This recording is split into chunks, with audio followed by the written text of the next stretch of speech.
अस्सलाम वालेकुम दोस्तों, कैसे हैं आप? आज की वीडियो में 2 चीज़ें मैं कवर कर रहा हूँ। सबसे पहले कि जर्मनी में आके बहुत से दोस्त कहते हैं हमारे पास यूरोपियन पासपोर्ट है और हम माज़ूर हैं। हमें कोई ना कोई माज़ूरी है, कोई बीमारी है, हम किस स्टेज पे आके, किस बेस पे आके सेट हो सकते हैं। दूसरा कमेंट बहुत इंपॉर्टेंट है कि मेरी एक सिस्टर ने किया था मुझे यूट्यूब पे कि पूरी ज़िंदगी फिर आप बंदा घूमता ही रहे, चलता ही रहे, कहीं सेटल ना हो, फिर ज़िंदगी में आपने सेटल कब होना है? देखें, ये दोनों चीज़ें बहुत ज़रूरी हैं। इनको मैं कंप्लीट डिटेल में आपसे डिस्कस इसलिए करना चाह रहा हूँ कि आजकल के जो हालात हैं पुर्तगाल के, स्पेन के, इटली के, जिन दोस्तों के वहाँ पे कारोबार हैं वो तो बहुत सेटल हैं, और जो दोस्त जिनके पास 10, 15, 20 हज़ार यूरो है, इतने में कारोबार शुरू वहाँ पे कोई भी नहीं होता। बंदा फिर सोचता कि अगर मेरे पास यूरोपियन पासपोर्ट है तो क्या चीज़ है कि जिसमें जाके मैं किसी क्वालिटी ऑफ लाइफ, बात ज़मीन चेंज करने का बिल्कुल नहीं है जी, मैं ज़मीन चेंज कर रहा हूँ। बात है क्वालिटी ऑफ लाइफ का स्टैंडर्ड चेंज करना कि अगर मैंने 10, 15, 20 साल एक मुल्क में गुजारे हैं, मेरी जो बीवी आएगी वो कभी भी ये चीज़ें एडजस्ट कर ही नहीं पाएगी, उसको समझ ही नहीं आएगी कि मैंने कितनी मेहनत की है, या मैं क्यों 10, 15, 20 हज़ार का अपना चलता चलाया बिज़नेस छोड़ के किसी दूसरे कंट्री में क्यों मूव होना चाहता हूँ, मेरे बच्चों के लिए क्या चीज़ें बेस्ट हैं। पॉसिबल है आप अपनी जगह पे सही हों, लेकिन अगर आप ये चीज़ें देखें कि आपको एक चीज़ का बेस्ट पॉसिबिलिटी मिली है यूरोपियन पासपोर्ट के साथ, तो क्यों ना आप, एक बंदा 1200 यूरो लेने वाला direct 2500 euro, same job, same working hours, 5 दिन काम करके ले ले या अपना बिजनेस स्टार्ट करके ले ले, तो क्यों ये चीज़ें ट्राई करना ज़्यादा बेस्ट है। पहली बात है कि जो बंदा माजूर है या जिसका बंदा माजूर है, जब वो जर्मनी में आता है, नॉर्मल तरीके से उसकी अनमेल्डिंग होगी, घर उसको खुद लेना पड़ेगा, कोई गवर्नमेंट उसकी मदद नहीं करेगी। 1 साल आपने काम करना है जर्मनी में, तो फिर जाके आप जर्मनी के वेलफेयर सिस्टम में एंटर होंगे। अगर आप ये कहें कि मुझे डिस्कैपेसिटाद को, मैं फॉर एग्जांपल हैंडीकैप हूँ इतने परसेंट, 50, 60, 70%, मैं कुछ भी नहीं कर सकता, तो ये जो गवर्नमेंट है डायरेक्ट आपको कोई भी ऐसी फैसिलिटी नहीं देगी कि आप आते ही आपके घर का खर्चा, आपके स्कूलों का खर्चा, बच्चों का खर्चा, किंडरगार्टन, कुछ भी नहीं मिलेगा। ये बिल्कुल एक बंदे के ज़हन में, कुछ दोस्त पहले ये जो बातें हैं ना, ये 15-20 साल पहले वाली हैं। अभी जो लेटेस्ट है, फॉर एग्जांपल कोई फैमिली है, उनका एक बच्चा हैंडीकैप है और वो टोटल हैंडीकैप है, उसका कोई कुछ भी डॉक्टर के सर्टिफिकेट के तौर पे भी आपके पास वो चीज़ें शो करने के लिए सारे प्रूफ मौजूद हैं, तो फिर भी गवर्नमेंट आपको डायरेक्टली उस बच्चे को कुछ भी फैसिलिटेट नहीं करेगी। पॉसिबल है ज़्यादा से ज़्यादा मेडिकल कार्ड उसका बन जाए, और जो क्रंकन कासे वैगन है, जो एम्बुलेंस है आपके घर तक आती है, वो आपको प्रोवाइड कर दी जाए, लेकिन पैसे नहीं मिलेंगे। पैसे आपको कब मिलेंगे? जब आप जाके 1 साल इस कंट्री को अपना टैक्स पे करेंगे, आप फुल टाइम काम करेंगे, फिर आपको उस बच्चे के पैसे भी मिलेंगे और उस बच्चे की वालिदा को भी खर्चा मिलेगा उस बच्चे की टेक केयर करने का। लेकिन ये चीज़ें टाइम लेती हैं।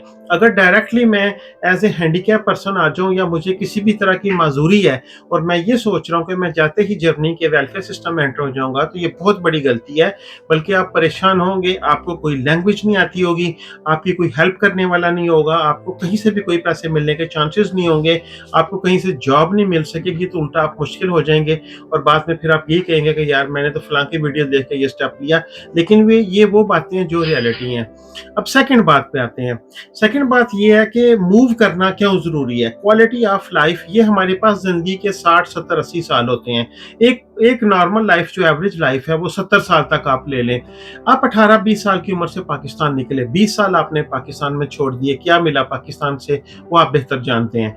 आप किसी नए कंट्री में आए, स्पेन में आ गए आप, आपको 3-4 साल कागज़ों की स्ट्रगल में लगे, 10 साल के बाद आपने पासपोर्ट लिया, 15-20 साल आपके और गुजर गए, आपकी उम्र 38-40 साल आ गई।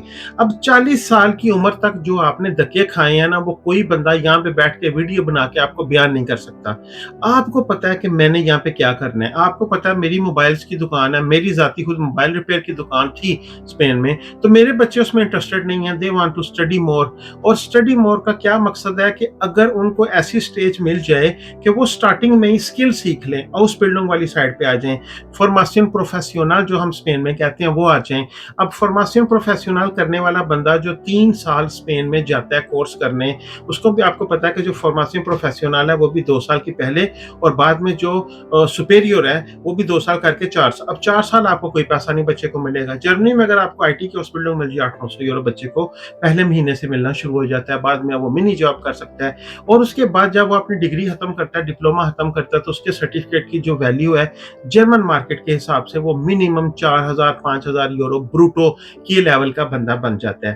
तो ये चीजें होती हैं जो फैमिली वाला बंदा। दूसरी बात, अभी देखें कोई भी बंदा काम कर रहा है, आप एक छोटी सी एग्जांपल ले लें। स्पेन में एरोस्की है, स्पेन में लीडल है, स्पेन में दिया है, आई मीन डिफरेंट सुपरमार्केट्स है। वहां पे जो बंदा फुल टाइम काम करता है 1300-1400 यूरो लेता है। वही बंदा सेम काम 100% सेम काम यहाँ पे करे तो वो 1800 से 2000 यूरो लेगा। उसके बच्चों को किंडरगार्टन भी मिलेंगे। अगर उसकी एक बंदा घर में कमाने वाला, बच्चे छोटे हैं तो घर के किराए की भी हेल्प मिलेगी।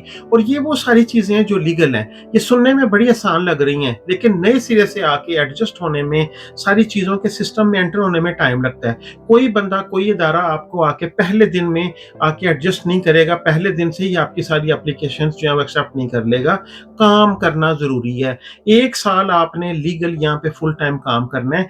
1 साल के बाद, अगर 1 साल के बाद कंपनी आपको निकाल देती है, रिजाइन दे देती है कि आप अपनी मर्जी से नहीं, दूसरे कंपनी की मर्जी से जा रहे हैं, तो आपको ये गवर्नमेंट 1 साल तक 60% जो आपने तनख्वाह ली होती है पर मंथ, उसके 60% पैसे पे करती है।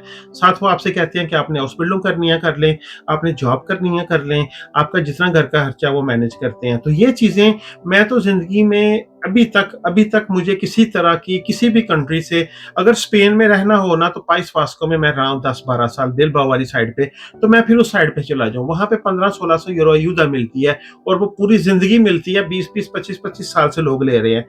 अगर पैसे लेने हैं ना तो फिर बंदा ठीक है जी उत्थे टुर जाए। काम कारोबार के हालात ये हैं कि मैं अपनी बात अगर करूं, मेरी दुकान की लोकेशन सही ना होना, या मेरी दुकान का ज्यादा कंपटीशन में होना, या मेरे बच्चों की बाद में उस दुकान पे इंटरेस्ट ज्यादा ना होना, या ऑटोनोमो का प्रेशर होना, ट्रेसमिस्त्रे का, हिस्टोर का, हसींदे का, आई मीन रिटेंशन दे अल्कलेर, जो किराया जितना आप दे रहे हैं उसके ऊपर टैक्स का, हर चीज का। तो आपको जरूर सोचना चाहिए। आपको राइट है कि आप अपना मुल्क अगर छोड़ के आ गए हैं, तो अगर अब आपको यूरोपियन पासपोर्ट मिला है तो then this is your right to find a quality place. मुझे बहुत शौक था किसी इंग्लिश कंट्री में जाने का, लेकिन वो सारा उतर गया। क्यों उतर गया? यूके की कंडीशन आपको पता है, आयरलैंड का भी आपको पता है। क्या पता है आपको कि वहां पे बहुत हाई क्वालिफाइड बंदा कामयाब है, जिसके पास आईटी स्किल्स है। मैं ने जोगा बंदा नहीं, मैं उस पास से नहीं जा सकता। हाँ, मेरे पास क्या है, ऑफिस की कोई टेक्निक्स है, मोबाइल रिपेयर का काम है, जुबान जल्दी सीखने का थोड़ा सा हुनर है।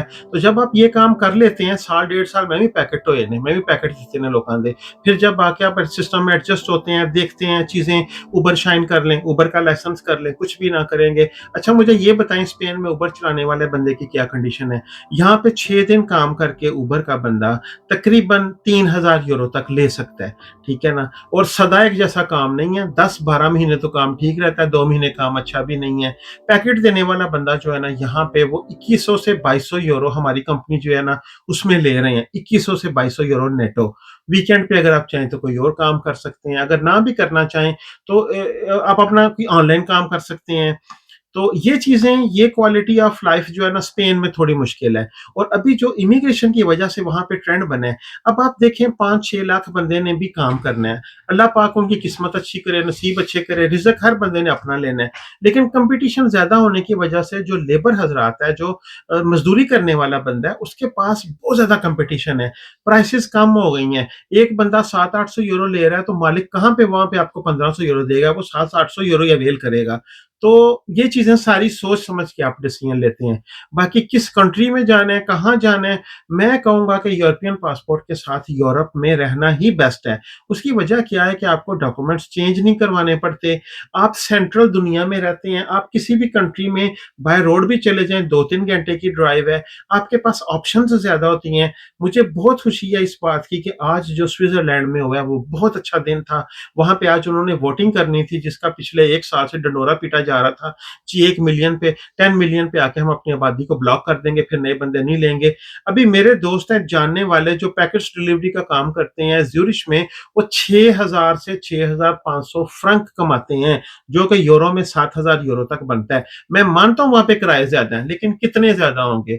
फॉर एग्ज़ाम्पल एक 2 कमरे का मकान आपको 1700-1800 यूरो में मिल जाएगा, but you are earning more, that is quality of life. 10 years, 15 years you save more money, you earn more money. आपके बच्चे किसी अच्छे सिस्टम में आ जाएँ, पढ़ने वाले स्पेन में भी पढ़ते हैं, पढ़ने वाले पाकिस्तान में भी पढ़ते हैं, और पाकिस्तान में पढ़ने वाले डॉक्टर, इंजीनियर, एमबीबीएस ਦੀਆਂ ਲਾਈਨਾਂ ਲੱਗੀਆਂ ਨੇ, फिर उन्हें नौकरियां नहीं मिलती। यही सेम कंडीशन यहाँ पे है। यंग जनरेशन के लिए स्पेन में बहुत प्रॉब्लम है, और माँ बाप के लिए एज ए पेरेंट्स